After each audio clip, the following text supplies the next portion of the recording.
Hello, and welcome to the show. Today I will be talking about Star Wars, the Turkish remake, spoof, a little history, I think, should start you off. Star Wars was a global phenomenon across the entire world, and loads of countries, unfortunately, banned Star Wars. If you don't know the story of Star Wars, go and check. I think everyone in the world by now should know about this, but if you don't, Google it. Anyway, so, Star Wars was never brought out or released in Turkey. However, when it first came out, Star Wars found glimpses and leaks across into the Turkish universe, and because of this, a Turkish Star Wars film was created. This Turkish Star Wars film followed a bracket upon bracket of two Turkish fighters battling their way against the evil people empire that wanted to destroy planet Earth and get their hands on a human brain. If you quite want to see this film in its fully English dubbed formatic viewing, you can go to YouTube and try and find a complete version of Star Wars The Turkish Event. If you find it, and with subtitles as well, you will have the experience of being able to listen to me dub the whole thing, which you will see on a dub later on this week. That dub will follow with the pre-recorded announcements of the terrifying destroys that it actually is. Now then, this is the first review, if you are not new to my channel, or new to me in a nutshell, that you will have noticed I have used a PowerPoint presentation to say Star Wars Turkish review. People say it's often good to have titles, and a title is probably better than my face. So, that is the point. And I have my face on here. So if you want to see my face, look at my other videos. Actually, please look at my other videos. But this is a review of Star Wars, the Turkish movie.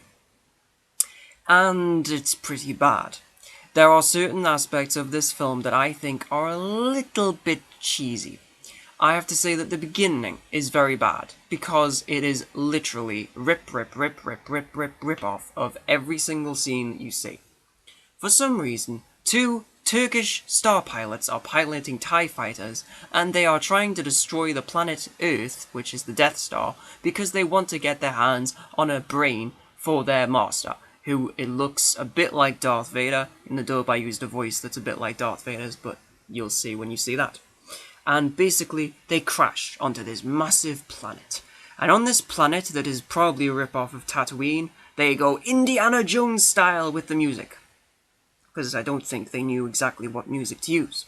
But anyway, they go on this vast journey across this planet, and they bump into scary men on horses. There's also a lot of sexual innuendos in the English dub, which is a bit weird, because I'm sure they probably weren't in the Turkish one. But anyway, the Turkish language.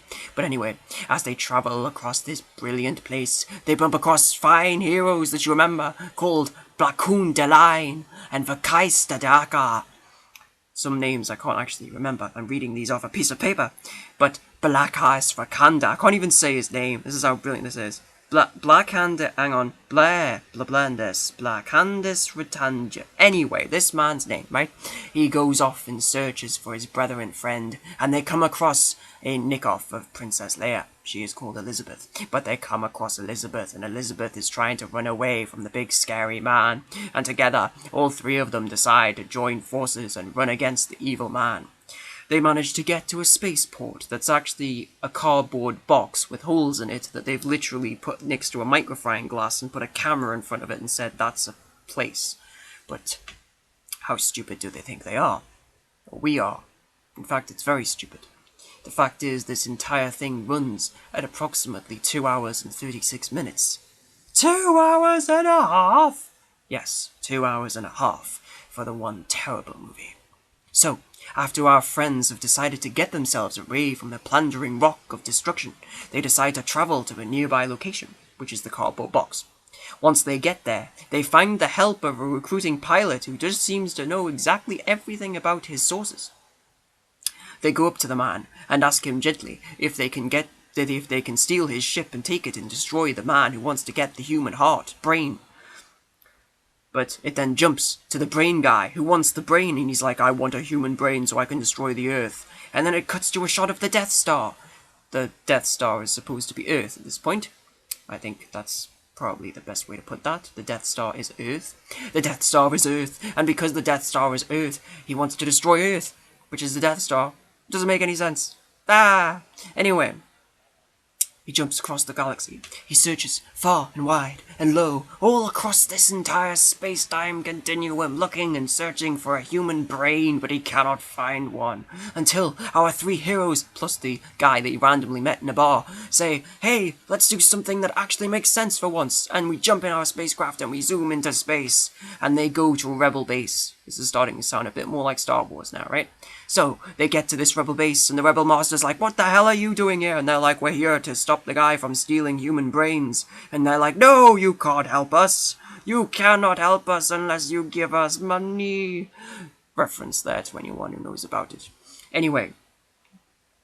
But they have this thing, and they sit here, and then they're going, what the hell are we supposed to do? They're not letting us fight. And the man finally turns around and says, hey, I've lost all my ships. I only have one ship left. Which ship is that? It's yours. Get in it, okay? I'm getting in the ship. So they get in the ship, and they fly into the stratosphere, because they couldn't film in outer space.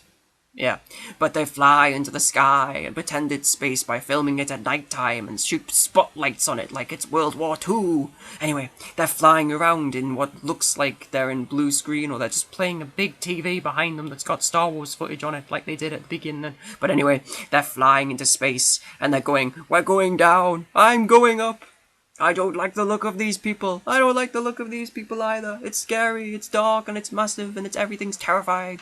And they're all looking around scared and betrayed by their own kind. And all of them, at the same time, they're all going, oh my god, save me.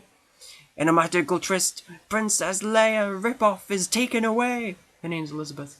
I know that.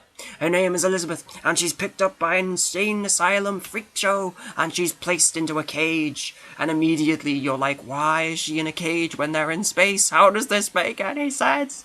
But it doesn't. Anyway, our two heroes we met at the start take the Millennium Falcon ripoff, fly it into the heart of the Earth, which is actually the Death Star, and the Death Star blows up. The Earth is destroyed in a massive kaboom effect. But it's basically the Death Star, so the Death Star just looks like it blows up. And because the Death Star blows up, the man who wants the brain is so angry. He's like, no, how am I supposed to do this now? What was the point of my plan? His plan is fried. He has no way of knowing exactly what to do because his mind has melted into the times he did not know.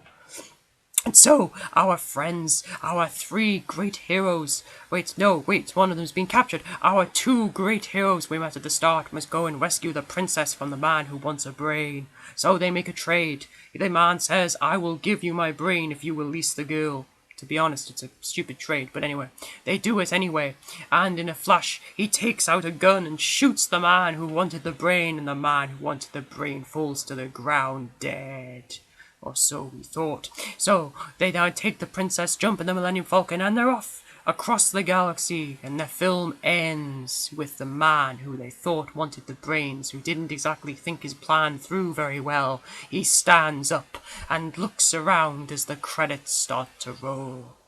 And that is the Turkish Star Wars rip-off movie that was done in Turkish Star Wars featurettes across Star Wars in Turkey. It is the Turkish Star Wars that all of Turkey people remember. Or the Turkish people remember. Or the Turks. Or Turkish. I don't know how to say what they are. Anyway, so, what would I give this out of 10? I would probably actually give it, strangely enough, a 7 out of 10. Not because the movie is good, but actually because the Turkish people had the balls to take the actual images and things and take the stuff from the Hollywood and be like, I want to make our own version, and because we can't make this, we can't buy this version, we can't get this version here, we are going to take it and we are going to do it. And so, they did it. They made Turkish Star Wars, and Turkish Star Wars is probably the strangest film I have ever watched in Turkish, but it is probably one of the best ones I have ever watched in my life. If you join me next time, I don't know what accent I'm doing. Hang on. I have to refit my jaw a second. I'm hurting. Ow. So, that was my Turkish Star Wars review. I would definitely give this a 7 out of 10. As I've said, I've just literally spoiled the entire film for you there. So, spoiler warning. I should have said that at the start. I'll put that in the description at the start of this, actually. Spoilers. But yes, it's an alright film. It's an interesting film to say out. It's an interesting way to say out because it is an interesting film. It's different to George Lucas's opinion of what Star Wars could be, but because they couldn't get it in Turkish, because the Turkish people couldn't get it in Turkey, they made their own version of Star Wars, and I say a round of applause to them, because, you know what, if you can't get it, make your own, you know, I think that's a lesson that everyone, if you can't get this, make your own version. Like in other places that can't get certain things. And this is my first Turkish review. It's not actually my first Turkish review, they do it on other websites, but it's my first one on here. Please like, comment, and subscribe, and please watch other videos of mine. That would really help me, thank you.